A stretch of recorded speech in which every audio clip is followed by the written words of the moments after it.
Welcome, my friends. Let's take a moment to reflect on something that affects every single one of us, our emotions. In today's world, emotions can often feel like an uncontrollable force, sweeping us from one extreme to the next. One minute we're feeling on top of the world, and the next we're caught in a storm of anger, sadness, or fear. It's exhausting, isn't it? We've all been there, feeling like we're being tossed around on a roller coaster of highs and lows, often with no control over where it's going. But what if I told you that there's another way? A way that not only offers relief from this emotional chaos but also empowers us to live with greater peace and freedom. This path lies within the teachings of Buddhism, and it's centered around one simple yet profound idea: the ability to observe our emotions without reacting. Think about that for a moment. Instead of being at the mercy of our feelings, allowing them to dictate our actions, our words, even our relationships, we can choose to simply observe them. Imagine being able to notice when anger rises, or when sadness creeps in, without immediately giving in to those emotions. What would that look like in your life? How much more peaceful could you feel if you didn't let every emotional surge throw you off balance? Buddhism teaches us that emotions, like everything else, are temporary. They come and go, much like the weather.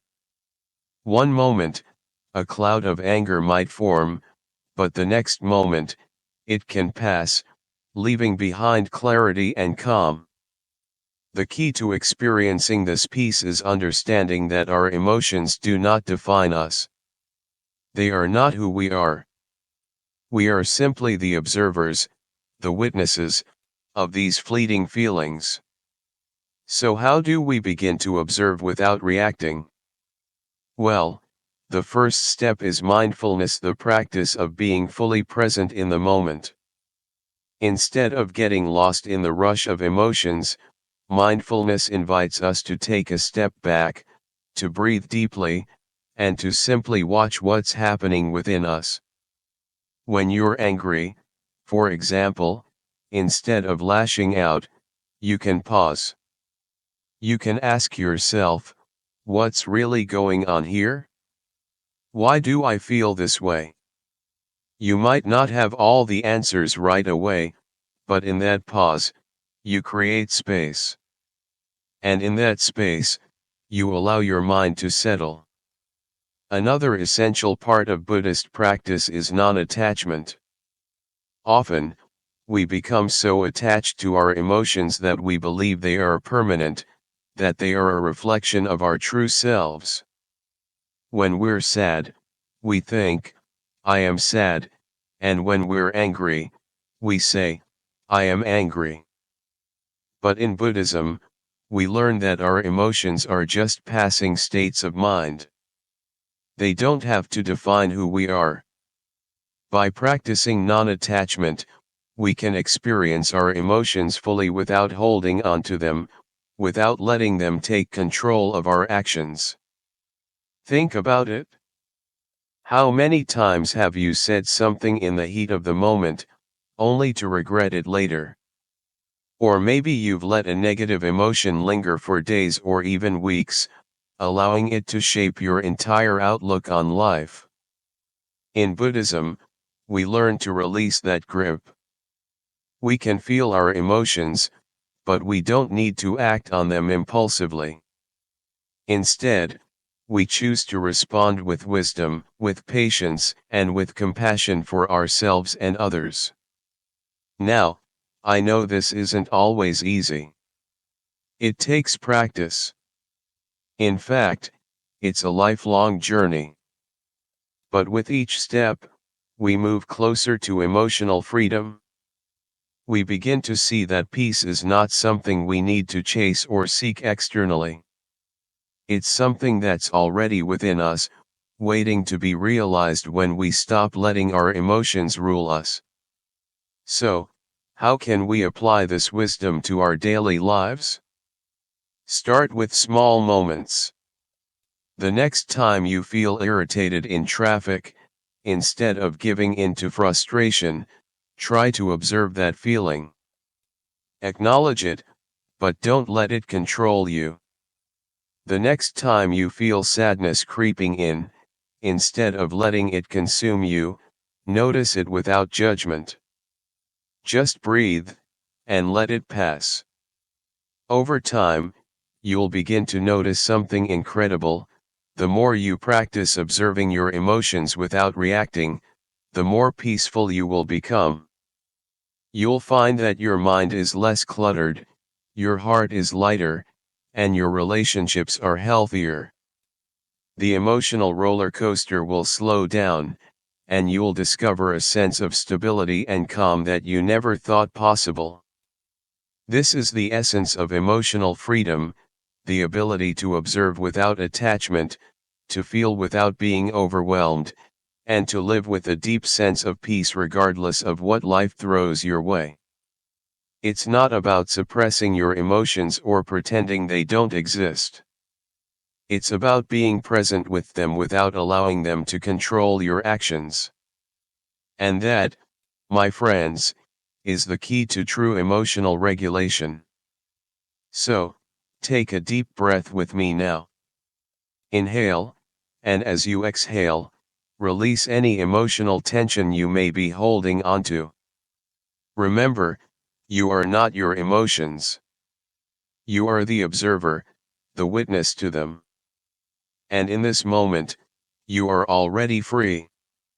Let's take this practice with us throughout our day, and with each step, we move closer to the emotional peace and clarity that Buddhism offers. Thank you for joining me in this journey. I look forward to exploring more of these teachings with you soon. Let's dive deeper into the Buddhist perspective on emotions and how they can be managed.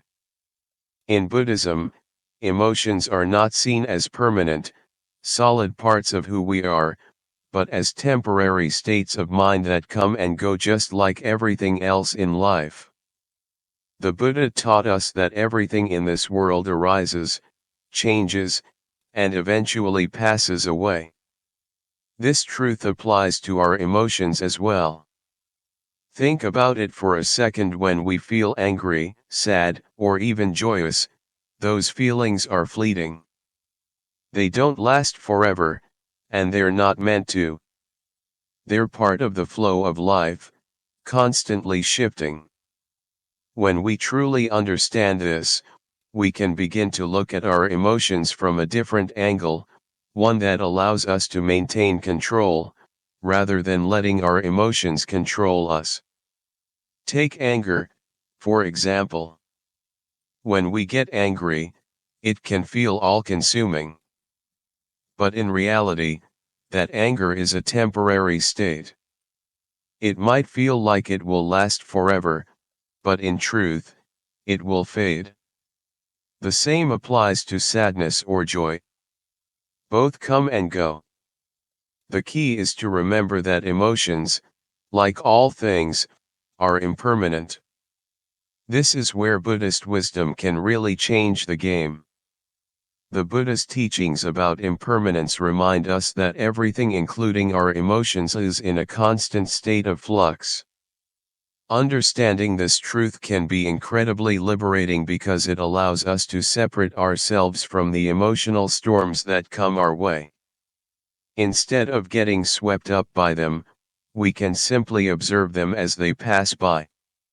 One of the most powerful tools in Buddhism for dealing with emotions is the practice of non-attachment.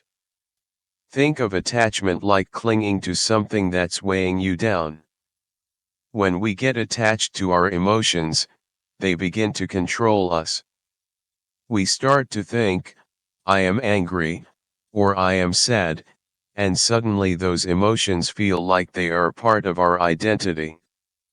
We believe that we are that emotion, and it's difficult to let go. But when we practice non-attachment, we stop identifying with our emotions. We learn to recognize that they are just passing states, not who we are at our core. This understanding is a game changer. It's like watching a storm roll in and knowing that it will pass. We don't need to run from the storm or try to stop it. We simply acknowledge it for what it is, a temporary occurrence, and wait for it to pass. By observing our emotions without getting attached to them, we rob them of their power. It's like holding a flame in your hand. If you don't blow on it, the flame will eventually go out. But if you blow on it, if you feed it with more of your attention, your thoughts, and your reactions, the flame gets bigger and bigger. So, when we feel anger rising, instead of feeding it by acting on it impulsively, we can simply let it burn itself out. And soon enough, it will. This practice of non-attachment doesn't mean suppressing your emotions or pretending they don't exist. It doesn't mean ignoring or denying the natural feelings that arise. Rather, it's about creating space for those emotions to exist without letting them control your actions. It's about allowing yourself to feel, but not become the emotion. The more we practice this, the more we realize that we don't need to hold on to anything. We can feel deeply, but we don't have to let those feelings define us or drive us to act out of impulse. Another important aspect of Buddhist teachings on emotions is the idea of mindfulness. Mindfulness is all about being aware of the present moment, without judgment.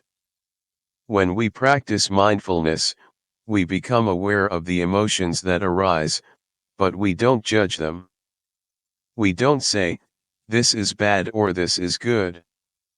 We simply notice the feeling, observe it, and allow it to pass naturally. We don't push it away or try to hold on to it. We just let it be. And in doing so, we break the cycle of emotional reactivity. Imagine how different life would be if we didn't immediately react to every emotion that came our way. If someone cuts us off in traffic, instead of becoming frustrated or angry, we take a breath and simply notice the irritation rising. We don't let it control us, and we don't let it ruin our day. We just observe it, knowing it will pass. The same goes for joy. When we experience happiness, we can enjoy it fully without becoming attached to it. We know that it too is impermanent, and we can savor the moment without grasping for more. By practicing this kind of emotional awareness, we can experience the full range of human emotions without letting them dictate how we respond. We become more in tune with ourselves, more in control of our actions, and ultimately more at peace. This ability to observe our emotions without getting caught up in them doesn't mean we stop feeling.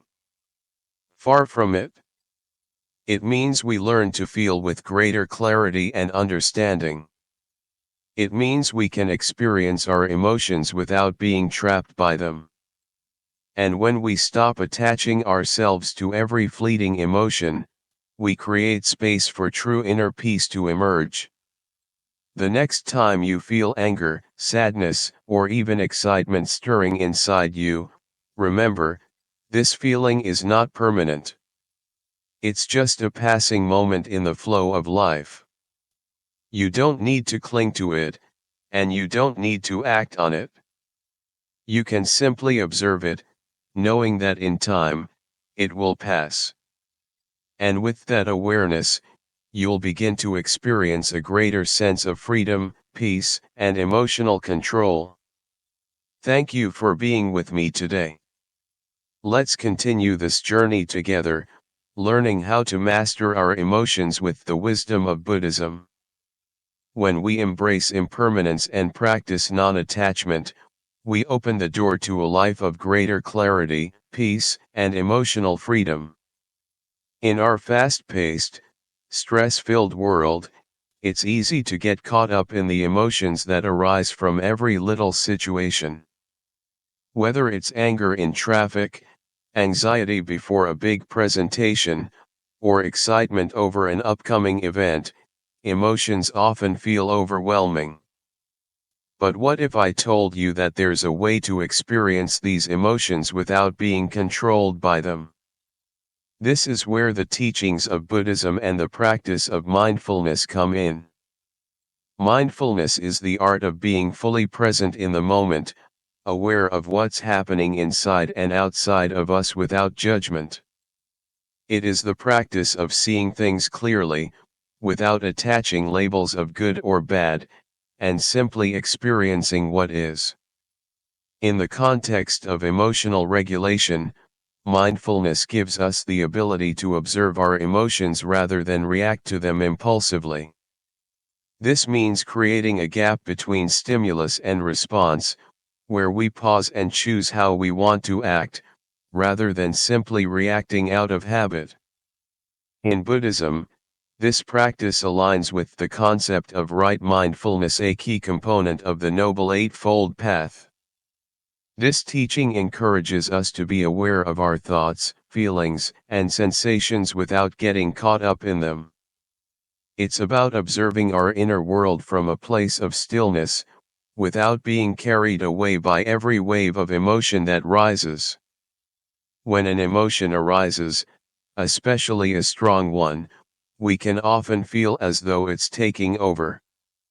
The frustration we feel when stuck in traffic, the nervousness before a presentation, or the surge of excitement before meeting someone special can seem so real and all-consuming. But in Buddhism, there's a powerful teaching that reminds us, we are not our emotions. Emotions are fleeting, temporary experiences that come and go like clouds in the sky.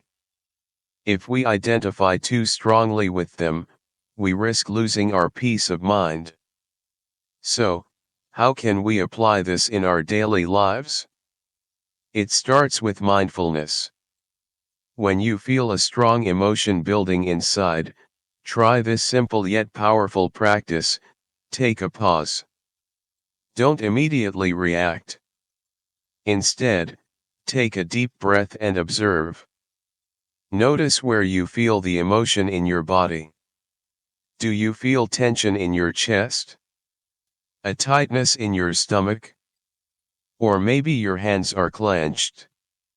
Next, observe the thoughts that arise. What story is your mind telling you about the situation? Are you imagining worst-case scenarios, or perhaps interpreting the situation in a way that adds fuel to the emotional fire? This practice of observation without reaction is central to emotional regulation. When we pause and observe, we create space between the stimulus and our response. In that space, we have the power to choose how to react. Instead of acting out of impulse or old patterns, we can respond with awareness. Perhaps we realize that the frustration in traffic is temporary and doesn't need to ruin our day. Maybe we notice that our anxiety before the presentation is just a signal to prepare more thoroughly, and we can meet it with calm confidence. Or, in the case of excitement, we might recognize the energy it gives us, without allowing it to become overwhelming. In Buddhism, this practice is called cultivating equanimity. It is the ability to maintain a steady, calm mind, even in the face of strong emotions. By observing our emotions without reacting impulsively, we build emotional resilience and a deeper sense of inner peace. We come to understand that our emotions are not the enemy, they are simply signals. And by learning to interpret them without judgment, we can transform them into opportunities for growth. Mindfulness isn't about suppressing emotions or pretending they don't exist. It's about acknowledging them with full awareness, and then choosing how to respond in a way that serves our well-being. When we practice this, we move from a place of reactivity to a place of conscious response. We are no longer controlled by our emotions, instead, we become the master of our inner world. So the next time you feel that surge of emotion, try to remember, take a moment, breathe deeply, and observe. In that pause, you'll find the space to choose a mindful, thoughtful response.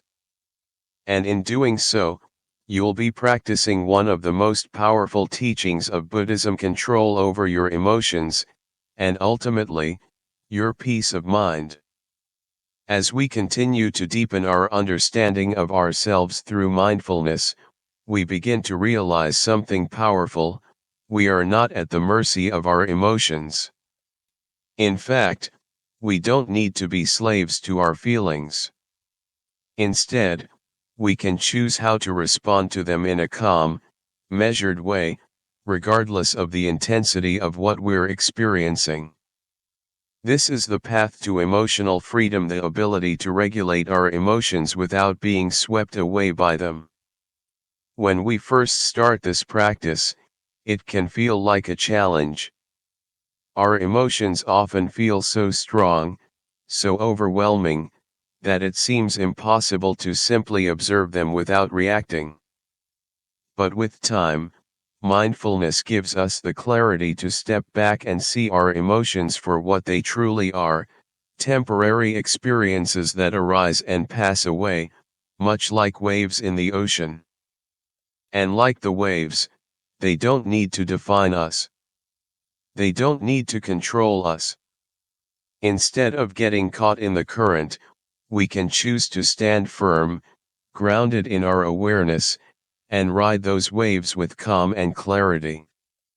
The more we practice this observation, this mindful awareness of our inner world, the more we begin to experience emotional freedom. We find that we can still experience emotions deeply without letting them dictate our actions.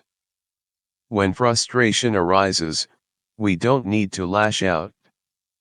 When anxiety comes up, we don't need to spiral into worry. Instead, we can pause, take a deep breath, and allow ourselves to simply be with the emotion without judgment. In that space, we create room for a thoughtful, measured response, rather than a knee-jerk reaction. This is emotional regulation. But the true beauty of this practice is that the more we apply it, the more peace we invite into our lives. With every breath of awareness, we start to experience a sense of calm and stability that wasn't there before. Our relationships begin to improve because we're no longer reacting to others out of anger or fear, but instead responding with understanding and patience. Our stress levels decrease because we're not constantly fighting with our emotions, but learning to coexist with them peacefully. And perhaps most importantly, we realize that we are no longer at the mercy of our emotions. We are free. This freedom is not something that happens overnight, but with consistent practice, we begin to experience it more and more in our daily lives. It is the result of the wisdom passed down through the teachings of Buddhism, which show us that we can live fully in the moment without being controlled by the emotional waves that arise within us. In Buddhism, this is called cultivating equanimity, the ability to maintain a steady, calm mind, even in the face of turmoil. Equanimity isn't about suppressing emotions or pretending they don't exist. It's about accepting them fully, and then choosing to respond from a place of inner peace. This path to emotional freedom is a journey, and it's one that requires patience and practice. But each step we take, each breath we take, brings us closer to the calm, peaceful state that we all seek. It's not about avoiding emotions or pretending we don't feel them. It's about learning to be with them in a way that doesn't cause suffering. It's about becoming the observer of our emotions instead of being controlled by them. Imagine living in a world where you no longer feel swept up in the chaos of your emotions. A world where you can face stress, conflict, and uncertainty with a calm mind and a steady heart. This is not some distant dream, it is a reality that can be achieved through the practice of mindfulness. Step by step, breath by breath, we can begin to transform our emotional experiences and invite peace into our lives. So, I invite you to continue on this path with me. Let's practice mindfulness together. Let's observe our emotions without judgment, and let's choose to respond with calmness and clarity. The path to emotional freedom is not only possible, but it's already within our reach. The power to cultivate peace is in your hands. All it takes is the willingness to pause, to observe, and to choose peace, one moment at a time. This, my friends, is the true gift that Buddhism offers us, the ability to live fully, with awareness and equanimity, free from the control of our emotional reactions. The path is yours to walk. And with every step, you'll find more peace, more clarity, and more freedom than you ever thought possible.